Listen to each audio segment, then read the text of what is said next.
Alhamdulillah. Wassalatu wassalam ala rasulillah wa ala alihi wa sahbihi ajmain. Amma ba'd. A'udhu billahi minash shaitanir rajim. Bismillahir rahmanir rahim. Assalamu alaikum wa rahmatullahi wa barakatuh. Let's discuss the economic rights of the woman in Islam. Islam gave women the economic rights 1400 years ago, 1300 years before the Western world. When the Quran was revealed, at the advent of the Prophet Muhammad Sallallahu Alaihi Wasallam, any adult woman, whether married or unmarried, she was allowed to own or disown the property without the permission of anyone else. If we read history, the first time the Westerners gave right for a married woman to own or disown the property without the permission of the husband was in 1870s, under the Special Married Women Property Act. And this Special Women's Marriage Property Act was further revised in 1882 and 1897. Imagine, Islam gave rights to the woman to own or disown 1300 years before the Western world. In Islam, a woman is financially more secured. Before she is married, it is the duty of her father and her brother. And after she is married, it's the duty of her husband and her son to look after her financial aspects: lodging, boarding, clothing, and all of the financial aspects. She need not work for a living. Financially, a woman is secured. It is the duty of the man in the house to earn the living. The financial burden is put on the shoulders of the men in Islam.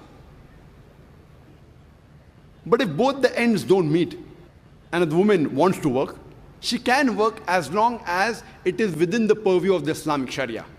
She maintains the hijab, and she follows the Quran and Sahih Hadith, because there's no verse in the Quran which prohibits a woman to work as long as it is not against the Quran and the Sahih Hadith.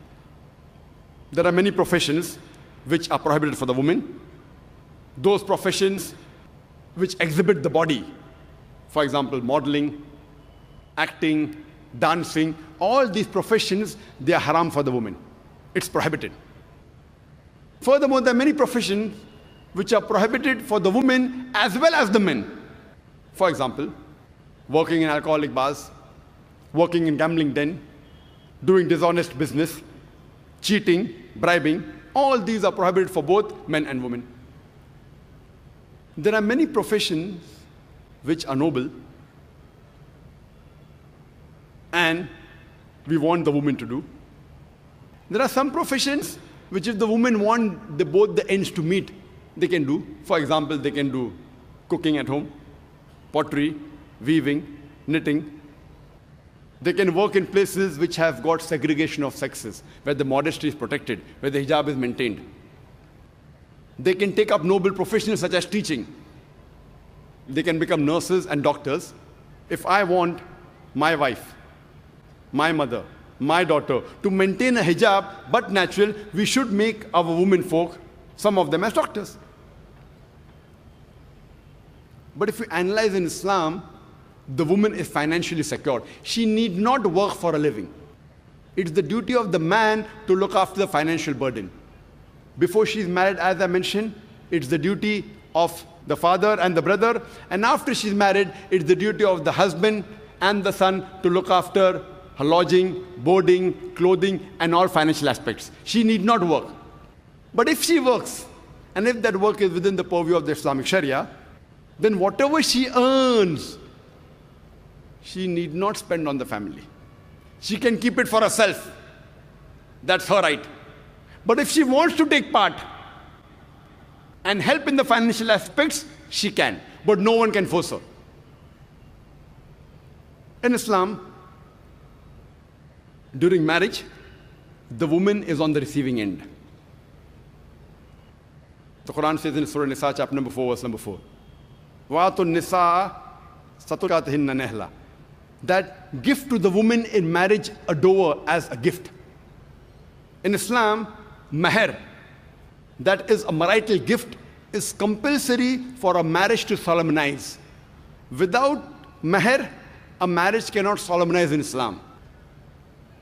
In Indian culture, where we live, it is the opposite. It is the woman who gives dowry to the would-be husband. In Islam, it's opposite. It is the man who gives to the would-be wife meher, a marital gift, a dower. But unfortunately, in the Muslim society, many of us have made it as a joke. In India, we keep meher as 786 rupees. You can't even buy a pair of shoes with 786 rupees. And for namesake, they keep 2,000 rupees or 19 miskal. Saying that the Prophet kept 19 miskal as meher. If you have the same wealth as the Prophet, and Hazrat Ali, may Allah be pleased with him, and if you give 19 miskal, 19 miskal good, you may be having 10 times, 100 times more wealth than what the Prophet had, and Hazrat Ali, may Allah be pleased with him, and you want to give 19, you have to give 190, 1900 miskal if you want to follow the Prophet. They spend on the weddings lavishly. They may keep the nikah in the mosque for namesake, but a walima on a big ground, spending lakhs of rupees, millions of rupees, and they want to keep a meher as 786. They want to make a mockery of Islam. The Indian culture, unfortunately, some of the Muslims, they are being influenced by the Indian culture. In Indian culture, it is the woman that gives the dowry to the would-be husband. And depending upon the market, if you want to marry a graduate, you may have to give 5 lakh rupees, 500,000 rupees. If you want to marry an engineer, you have to give 10 lakh rupees, 1 million rupees. If you have to marry a doctor, you may have to give 50 lakh rupees, 5 million rupees, as though herds and cattle are being sold in the marketplaces. In Islam, to demand dowry from the would-be wife is haram. It is prohibited. Demanding directly or indirectly, both prohibited. You can't tell the parents of the would-be bride that my son, he likes to travel in a Mercedes car. Giving an indication, I want a Mercedes car for dowry. My son, he likes to live in a 3-bedroom apartment. Giving an indication that you want a 3-bedroom apartment for dowry. Demanding dowry directly or indirectly is prohibited in Islam. If willingly, if the parents of the girl, the bride, want to give some gift to the daughter, there's no problem. But you cannot force or cannot ask or request directly or indirectly. It is prohibited in Islam. So if you analyze in Islam, the women, they are on the receiving end during marriage. And furthermore, irrespective, the woman may be very rich. The wife may be very rich or she may be poor. Irrespective whether the husband is rich or poor, it is yet the duty of the husband to look after the food, clothing, lodging, and on financial aspects of the wife. He cannot say, okay, my wife is rich, I am poor, yet it is his duty. Furthermore, just in case, if divorce takes place, or if a woman gets widowed, she gets maintenance for the iddah period, for the waiting period. And if she's pregnant, it extends till she gives delivery of the child, till she gives birth of the child. And if the child is born, she even gets financial support till the child grows up. Furthermore, in Islam, a woman even inherits. In many religions, the woman is not allowed to inherit. She does not have any share in the property left behind by her family members. But in Islam, the woman inherits.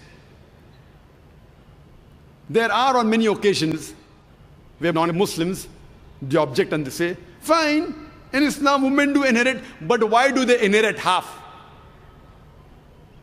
Trying to say that Islam subjugates the woman.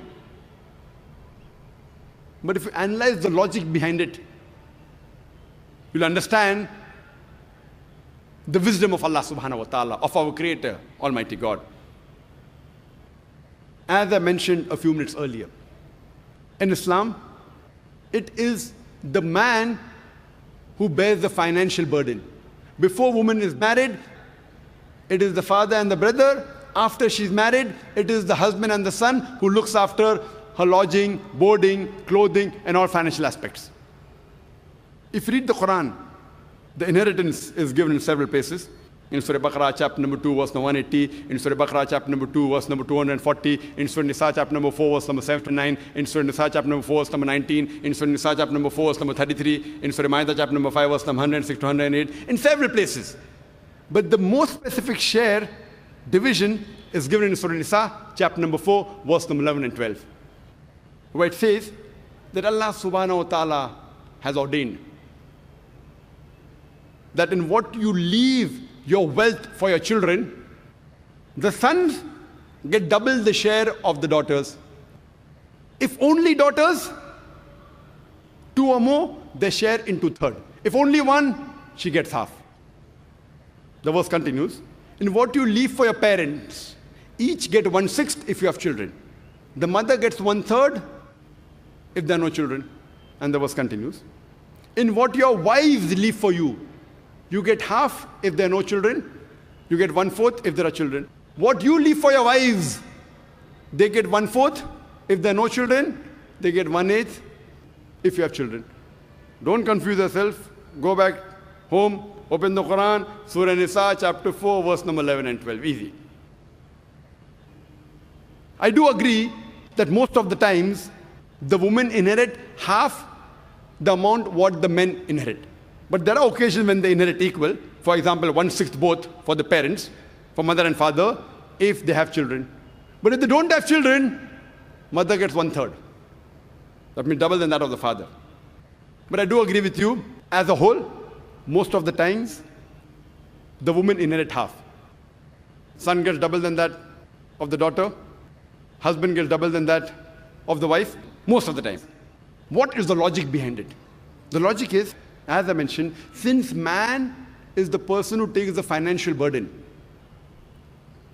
and suppose there's a person who dies, and after giving the shares of the other people, if $150,000 or 150,000 rupees is balanced for the children, after giving the shares of the other relatives, if $150,000, 150,000 rupees is balanced, and that man has got one daughter and one son, the son will get $100,000 or 100,000 rupees, and the daughter will get $50,000 or 50,000 rupees. People will say injustice. Why did the daughter get half? But the logic behind it is, the man has the financial burden.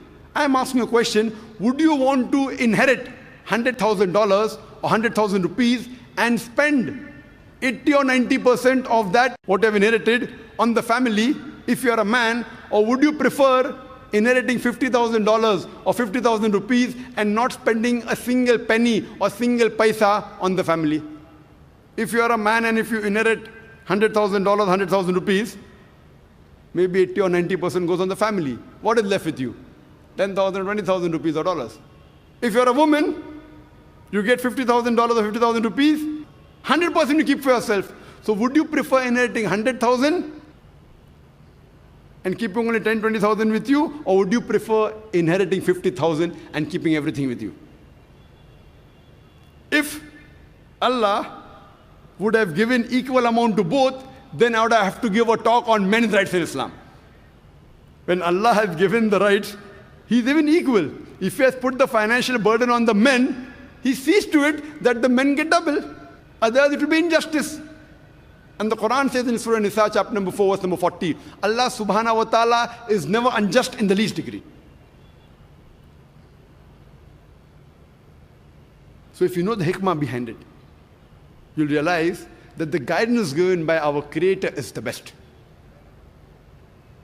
Just because the women in Islam are financially more secured than the men, what would you say? The women in Islam, are they protected or are they subjugated? Wa akhiru da'wana alhamdulillahi rabbil alameen.